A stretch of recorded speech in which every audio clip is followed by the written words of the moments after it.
ಮೃತ್ಯುಂಜಯಾಯ ರುದ್ರಾಯ ನೀಲಕಂಠಾಯ ಶಂಭವೇ ಅಮೃತೇಶಾಯ ಶರ್ವಾಯ ಮಹಾದೇವಾಯ ತೇ ನಮಃ.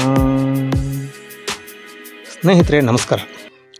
ಕಳೆದ ವಿಡಿಯೋದಲ್ಲಿ ಈ ಮೃತ್ಯುಂಜಯಾಯ ರುದ್ರಾಯ ಅನ್ನುವ ಮಂತ್ರವನ್ನು ಕೇಳಿದಿರಿ. ಬನ್ನಿ ಈ ವಿಡಿಯೋದಲ್ಲಿ ಈ ಮಂತ್ರದ ಅರ್ಥವನ್ನು ಕಲಿತ್ಕೊಳ್ಳೋಣ. ಈ ಮಂತ್ರ ಮಹಾಮೃತ್ಯುಂಜಯ ಸ್ತೋತ್ರ ಅಪಮೃತ್ಯು ಪೀಡಾ ಪರಿಹಾರಕ್ಕಾಗಿ ಮತ್ತು ದಾರಿದ್ರ್ಯ ನಿವಾರಣೆಗಾಗಿ ಜಪಿಸಬೇಕಾದ ರಾಜಮಂತ್ರವಿದು. ಇದರಲ್ಲಿ ಮೃತ್ಯುಂಜಯನನ್ನು 7 ಗುಣಗಳಿಂದ ಸ್ತುತಿಸಲಾಗಿದೆ. ಬನ್ನಿ ಒಂದೊಂದಾಗಿ ಈ ಶ್ಲೋಕದ ಅರ್ಥವನ್ನು ನೋಡೋಣ. ಮೃತ್ಯುಂಜಯಾಯ ನಮಃ ಅಂದರೆ ಮೃತ್ಯುವನ್ನೇ ಜಯಿಸಿ ಸ್ವತಃ ಮೃತ್ಯುವಾಗಿರುವ ಶಿವನೇ ನಿನಗೆ ನಮಸ್ಕಾರ.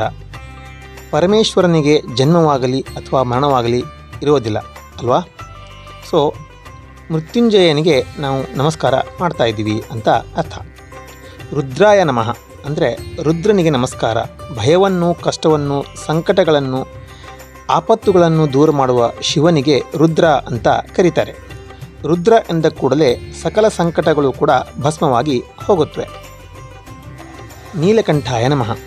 ಶಿವನು ಹಾಲಾಹಲ ವಿಷವನ್ನು ತಾನು ಕುಡಿದು ಅದನ್ನು ತನ್ನ ಕಂಠದಲ್ಲಿಯೇ ಧರಿಸಿರುವ ಧೀರನೇ ನೀಲಕಂಠನು. ತಾನು ವಿಷವನ್ನು ಪಾನ ಮಾಡಿ ಜಗತ್ತಿಗೆ ಮಂಗಳವನ್ನು ಮಾಡಿದ ಕಾರುಣ್ಯ ಸಿಂಧು ಶಿವನು. ಈತನಿಗೆ ನಮ್ಮ ನಮಸ್ಕಾರ. ಶಂಭುವೇ ನಮಃ. ಶಂ ಶಾಂತಿ ಭವತಿ ಇತಿ ಶಂಭು. ಜಗತ್ತಿಗೆ ಶಾಂತಿಯನ್ನು ಉಂಟು ಮಾಡುವವನೇ ಶಂಭು. ಜಗತ್ ಕಲ್ಯಾಣಕ್ಕಾಗಿಯೇ ಪರಮೇಶ್ವರನು ಅವತರಿಸಿದ್ದಾನೆ. ಅಮೃತೇಶಾಯ ನಮಃ.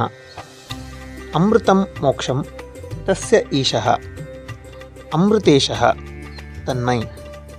ಅಮೃತಕ್ಕೆ ಎಂದರೆ ಮೋಕ್ಷಕ್ಕೆ ಈಶನಿವನು ಅಂತ ಅರ್ಥ. ಶರ್ವಾಯ ನಮಃ. ಶರ್ವ ಎಂದರೆ ಶಾಂತಿ, ಆನಂದ. ಪರಮಶಿವನೇ ಸ್ವತಃ ಆನಂದರೂಪಿಯಾಗಿದ್ದಾನೆ. ಈತನಿಗೆ ನನ್ನ ನಮಸ್ಕಾರ. ಮಹಾದೇವಾಯ ತೇ ನಮಃ ಅಂದರೆ ದೊಡ್ಡವನೆಂದರೆ ಈಶ್ವರನೇ ಅಲ್ವಾ? ದೇವಾದಿ ದೇವತೆಗಳಿಗೆಲ್ಲರಿಗೂ ಈಶ್ವರನೊಬ್ಬನೇ ದೊಡ್ಡ ದೇವತೆ ಅಂತ ಈ ಶ್ಲೋಕದ ಅರ್ಥ. ಸ್ನೇಹಿತರೆ, ಈ ಮಂತ್ರದ ಅರ್ಥ ನಿಮಗೆ ತಿಳಿತು ಅಂತ ಅನ್ಕೋತೀನಿ. ಅಪಮೃತ್ಯು ಪೀಡಾ ಪರಿಹಾರಕ್ಕಾಗಿ ಈ ಸ್ತೋತ್ರವನ್ನು ಜಪಿಸಬೇಕು. ದಿನಂಪ್ರತಿ ಈ ಸ್ತೋತ್ರವನ್ನು 11 ಬಾರಿ ಜಪಿಸಿದರೆ ಯಾವುದೇ ರೋಗ ರುಜಿನಗಳು ಎಲ್ಲವೂ ದೂರವಾಗುತ್ತವೆ. ಸ್ನೇಹಿತರೆ, ನಾನು ಹಿಂದೂ ಚಾನಲ್ಗೆ ನೀವೇನಾದರೂ ಮೊದಲೇ ಬಾರಿ ನೋಡ್ತಾ ಇದ್ದೀರಿ ಅಂತಂದರೆ ನನ್ನ ಚಾನಲ್ನ ಸಬ್ಸ್ಕ್ರೈಬ್ ಮಾಡಿ ಪ್ರೋತ್ಸಾಹ ಮಾಡಿ.